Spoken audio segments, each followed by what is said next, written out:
This is ട്രാവ് കാപ്പ്. നമ്മൾ ഇന്ന് മൈസൂരിലെ one of the most beautiful പാലസിലാട്ടോ പോകുന്നത്, മൈസൂർ പാലസ്. ഇത് വാദ്യാർ ഡൈനാസ്റ്റിയുടെ റോയൽ റെസിഡൻസ് ആയിരുന്നു. ഓൾഡ് ഫോർട്ട് ഒരു തീപിടുത്തത്തിൽ നശിച്ചുപോയപ്പോൾ 1897 ഇംഗ്ലീഷ് ആർക്കിടെക്ട് ഹെൻറി ഇർവിൻ്റെ നേതൃത്വത്തിൽ പണി കഴിപ്പിച്ച പാലസാണ് നമ്മളിപ്പോൾ കാണുന്നത്.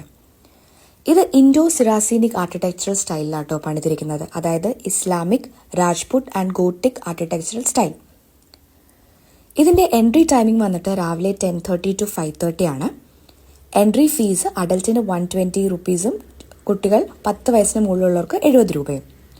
ഇതിനകത്ത് നമ്മൾ കയറി കഴിയുമ്പോൾ ഫസ്റ്റ് എൻട്രൻസ് തൊട്ട് ഓരോ റൂമും ഭയങ്കര രസമായിട്ടാണ് അവർ പണി കഴിപ്പിച്ചിരിക്കുന്നത്. അവിടുത്തെ പെയിൻറ്റിങ്സും വാൾ കേവിങ്സും ഫ്ലോറിങ്ങും ഒക്കെ ഭയങ്കര ബ്യൂട്ടിഫുൾ ആണ്. Definitely A must visit place and A magical place in India.